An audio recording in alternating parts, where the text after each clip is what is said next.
मनीष कश्यप के विरोधियों को मिला मुंह तोड़ जवाब। भाजपा नेता मनीष कश्यप को मिली बड़ी राहत। फर्जी पोस्ट मामले में हुए बाइज्जत बरी। सबूतों की कमी के कारण खारिज हुआ पूरा मामला। आखिरकार सन ऑफ बिहार के सच्चाई की हुई जीत। बीते साल मनीष कश्यप पर फर्जी पोस्ट के मामले में गिरफ्तारी की गई थी।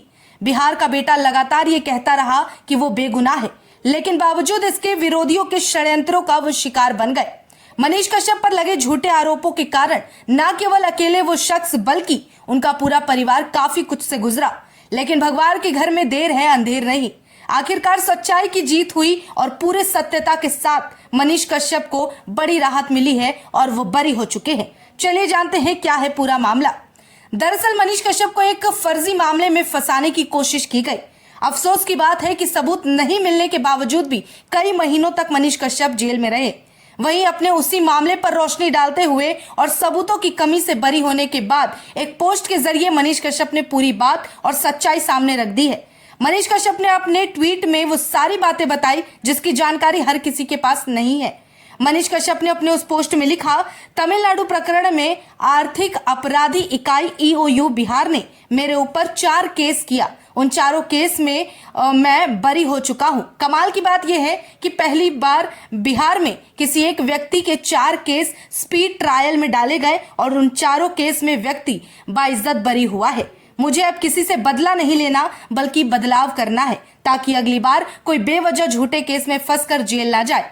उम्मीद है कि जिन लोगों ने मेरे खिलाफ ढोल पीट पीट कर सोशल मीडिया पर मुझे बदनाम करने का प्रयास किया, वे लोग अब छोटी वीडियो बनाएंगे या पोस्ट जरूर करेंगे और इस केस के बारे में पूरे बिहार तथा देश को बताएंगे।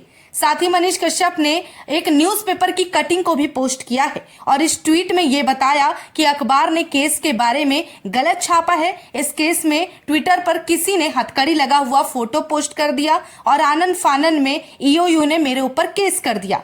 दरअसल इस तस्वीर में मनीष कश्यप की एक पुरानी तस्वीर भी डाली गई है जिसमें कई सालों पहले मनीष कश्यप के हाथों में लगी हथकड़ी वाला फोटो यूज किया गया। लेकिन इस मामले का कुछ भी लेना देना 2023 वाले मामले से नहीं है। बावजूद एक पोस्ट या यूं कहें किसी के द्वारा मनीष कश्यप को फंसाने के लिए फर्जी पोस्ट की वजह से बिहार के बेटे ने ये सारे बुरे दिन देखे हैं। हालांकि अब दूध का दूध और पानी का पानी हो चुका है। अब उन विरोधियों को भी जवाब मिल गया होगा जो मनीष कश्यप को नीचा दिखाने और कम आंकने में कोई कमी नहीं छोड़ते थे और उनकी छवि को धूमिल करने में लगते थे। आखिरकार ही सही, लेकिन बिहार के बेटे मनीष कश्यप को जनता के भरोसा और प्यार की वजह से उनकी जीत हुई है। और सही कहा गया है कि सत्य परेशान हो सकता है, पराजित नहीं। लाख कोशिश की गई मनीष कश्यप के मनोबल को तोड़ने की, लेकिन मनीष कश्यप आखिर तक डटे रहे और भी ज्यादा मजबूत होकर अब वो बाहर निकले हैं।